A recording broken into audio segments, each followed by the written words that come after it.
अभी और क्या तड़का लगाने वाली हैं आप? Tadka, right, this is the right word, एकदम सही पकड़े हैं आप, है ना। हाँ। तड़का इसलिए क्योंकि जो तड़का का कैरेक्टर होता है वो कैसा होता है। तड़का का कैरेक्टर होता है थोड़ा सा जला सा, भुना सा, स्मोकी सा, और Yes. यही लगने वाला है शो पर अब। ऐसा क्यों? ऐसा इसलिए क्योंकि तड़का बनने वाली हो तुम तुम मैं जलने क्यों वाली जलने हो वाली हूँ? ऐसा क्योंकि क्या है? मैंने बात की तुम्हारे फेवरेट एक्टर मोहित रैना से, और ये जलते भुनते ये मेरे साथ धोखा तो नहीं हुआ है? जो भी I समझ need to low, talk to the producer. I need to talk to the producer. जो भी समझ लो, ऐसा लेकिन क्यों? तुम जलते भुनते देखो और हम हंसी खुशी गाते गुनगुनाते देखेंगे मेरी बातचीत के कुछ अंश जो मैंने किए मोहित रैना जी से।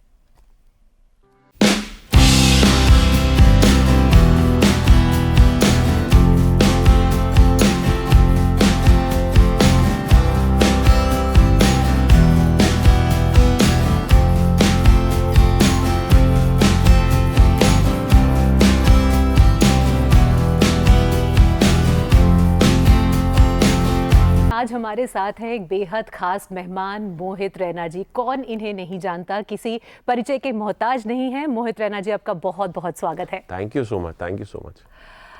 मोहित जी, सबसे पहले तो हम ये जानना चाहेंगे कि देवों के देव महादेव, इसमें लोग, ऐसे बहुत सारे लोग हैं जो जब महादेव के बारे में सोचते हैं तो वो शायद आपका ही चेहरा देखते हैं। इतना प्यार लोगों से मिला, कैसा लगता है to be the chosen one of Mahadev, for you playing this part of Devo Ke Dev Mahadev?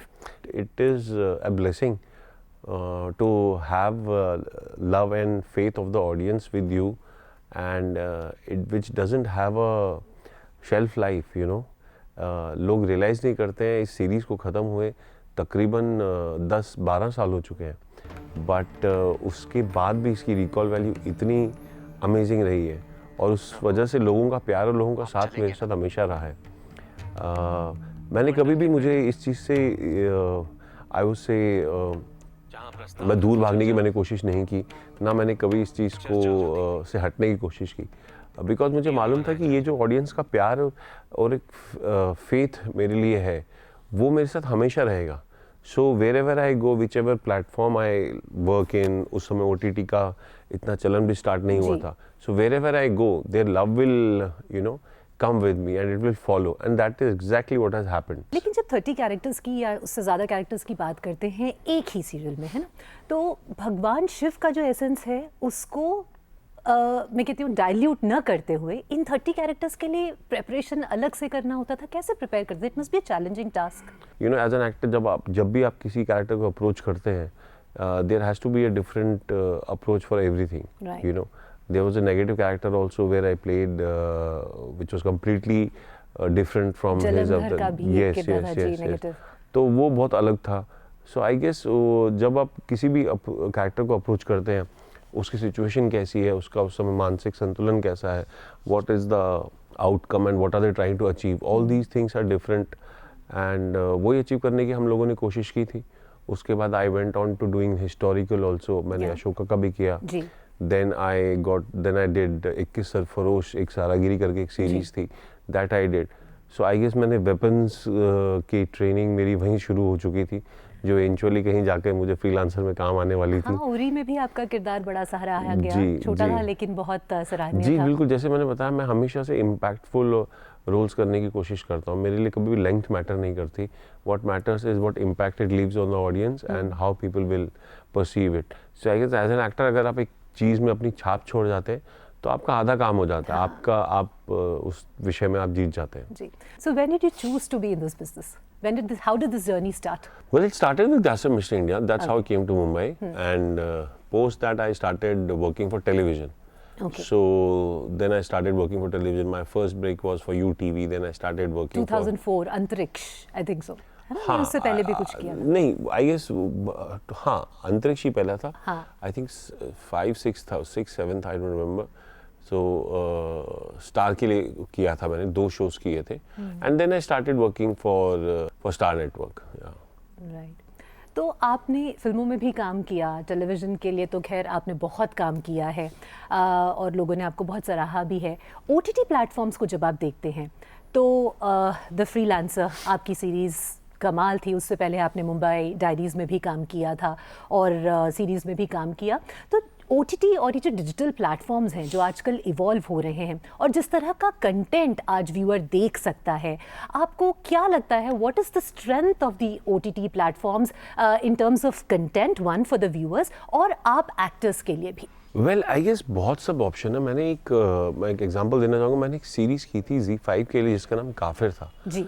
तो जब मैं वो उसकी स्क्रिप्ट पढ़ रहा था, मैं उसके जो मेकर हैं उनसे बात कर रहा था, तो उन्होंने मुझे बताया कि ये कहानी जो है बहुत पहले लिखी गई थी, 10-15 साल पहले लिखी गई थी और इसके ऊपर एक फ़िल्म बनने वाली थी, बट अनफॉर्चुनेटली फिल्म नहीं बन सकी और अब हम इसके ऊपर सीरीज़ बना रहे हैं।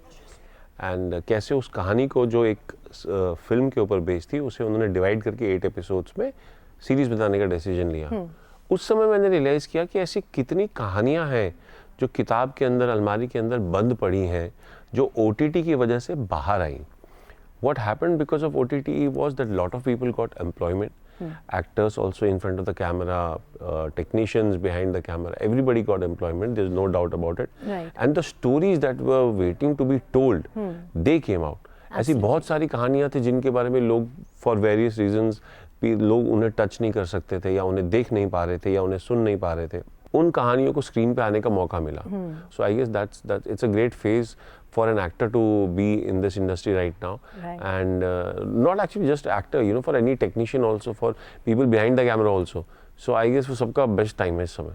बट आपकी पूरी जर्नी की बात करें तो जितने भी फेजेस रहे हैं, मेरे ख्याल से आपके लिए बेस्ट फेज रहा है या कभी कोई स्ट्रगल्स भी आपने देखे हैं, आपको ऐसा लगता है कि हाँ ये सच में बहुत मुश्किल समय था जो निकल गया? I don't think, like, thankfully, luckily, मैं हमेशा से कहता हूँ कि मैं been very lucky. Blessed. Yeah, I've been very lucky and very blessed. मुझे कभी भी उस तरीके की कोई परेशानी नहीं हुई या कभी काम की कमी नहीं रही. Thankfully, God has been kind. जब मैंने मुंबई आना का डिसाइड किया था, उसके बाद से मैंने टेलीविज़न में आई थिंक काम करना शुरू कर दिया. उसके बाद मैं टेलीविज़न करता गया. 2011-12 के आसपास तक मैं टेलीविज़न ऑन एंड ऑफ करता रहा. उसके बाद फिर जो ये देवोदेव महादेव की सीरीज़ थी उसने मुझे एक अलग मुकाम पे पहुंचाया, लोगों के घर घर तक पहुंचाया. और उसके बाद फिर मैंने और सीरीज़ की. फिर उसके बाद लकीली 2017-18 के आसपास डिजिटल रेवोल्यूशन कम्प्लीटली हुआ. उसके बाद तब से मैं डिजिटल वर्ल्ड में काम कर रहा हूँ. So I don't think personally there has been any kind of struggle. God has been kind and audience has been loving. So उन लोगों का प्यार रहा है मेरे साथ हमेशा. So I guess fingers crossed उनका प्यार हमेशा बरकरार रहे और मैं अपनी तरफ से पूरी कोशिश करता रहूँगा उन्हें जब तक एंटरटेन कर सकूँ. तो अगर हम बात करें कि कोई एक रोल या कोई एक ऐसा शो जो आपको लगता है कि आपके करियर का टर्निंग पॉइंट रहा है, तो क्या वो देवों के देव महादेव होगा या कुछ और? ओह वेल, ऑब्वियसली अगर मैं टेलीविज़न के पर्सपेक्टिव से देखूं, that is the one that got me noticed in the world. वो भी है. और अभी रिसेंटली की मैं बात करूँ तो I would say Mumbai diaries जो था अमेज़न प्राइम का, उसने मुझे काफ़ी लोकप्रियता दी. एंड और अब डिज्नी प्लस हॉटस्टार का जो फ्रीलांसर है, because it has Disney plus Hotstar के हम सब जानते हैं रीच बहुत अमेजिंग है और इतनी लैंग्वेजेस में, इतने across globe. So I guess because of digitalization आपका ग्लोबल ऑडियंस जो है वो बहुत बढ़ जाती है. And what about your future projects as an actor? आपको लगता है कि अपने अपने सारे आयाम जो हैं उनको आप ट्राई कर चुके हैं या कुछ ऐसे आयाम अभी बाकी हैं जो आपको लगता है कि ये अभी करना बाकी है, या फिर आप ये कहेंगे कि ये तो बस ट्रेलर था, पिक्चर तो अभी बाकी है मेरे दोस्त? नहीं, मैं इतना, टू बी ऑनेस्ट, मैं इतना सोचता नहीं हूँ. But yes, I mean I like to entertain people. I like to be in front of the camera. I like to be part of stories which are trying to say something, which have a motive, which have a reason or a substance, and the audience will really like it. मैं ऐसी अलग अलग कहानियों का भाग बनने की कोशिश करता हूँ. कभी वो छोटा भाग भी हो सकता है, कभी वो बड़ा भाग भी हो सकता है. मुझे अच्छी कहानियों का पार्ट बनने में मज़ा आता है. दूरदर्शन के साथ क्या यादें हैं और दूरदर्शन के दर्शकों के लिए आपका क्या मैसेज है आज? ओ, बहुत यादें हैं. मतलब दूरदर्शन में आके तो आप एकदम नॉस्टैल्जिया में चले जाते हैं. आप कहाँ से हम मुझे आज भी याद है हम कैसे स्कूल से भाग कर आते थे हम लोग देखने के लिए. शेखर सुमन जी उसमें थे. हम आते थे वो देखने के लिए, जुनून था हम वो देखने के लिए आते थे, शांति होता था हम वो देखने के लिए आते थे। मुझे याद है I was very fascinated by in Shanti by the character, वो जो व्हील चेयर पे होते थे, मुझे भी उनका नाम याद नहीं आ रहा। So I guess those are the memories जहाँ पे आई गेस वो स्लोली कहीं सीड हो रहा, फीड इन हो रहा था कि ये एक्टिंग होती है, और ये मुझे ये वर्ल्ड बनना होता है, है। ये कहीं कहीं। सो आई थिंक उसकी शुरुआत सब दूरदर्शन से ही हुई थी। एंड फिर डीडी मेट्रो पे हम लोग बहुत कुछ देखते थे। मुझे आज भी याद है कि मेरे जो दादाजी हैं, पूरी हमारी जो सोसाइटी थी जहाँ हम रहते थे, उन्हीं के पास सिर्फ एक छोटी बैटरी होती थी। अच्छा। तो संडे को जब लाइट चली जाती थी, सबको जब रामायण महाभारत देखनी होती थी, तो वो बैटरी लगा के टीवी चलता था और सब लोग आके दादाजी के टीवी पे क्या बात देखते थे। So I guess those are great memories and I will always cherish those memories because वो मेरी अपब्रिंगिंग के बड़ा एक इंटीग्रल पार्ट था। और दूरदर्शन के दर्शकों को मैं ये मैसेज देना चाहूँगा कि जितना आप लोगों ने प्यार दिया है उतना आगे भी देते रहिए, and I will keep doing my best. बिल्कुल, अनंत असीम प्यार है दर्शकों जी, का बिल्कुल, आपके बिल्कुल। लिए, और ये ऐसा ही रहेगा। बहुत बहुत शुक्रिया कि आप यहाँ आए और डीडी मॉर्निंग शो में हमारे साथ, हमारे दर्शकों के साथ बातचीत की। Pleasure Thank is you all very mine. much. Pleasure mine. Thank you so much. Thank you, ma'am.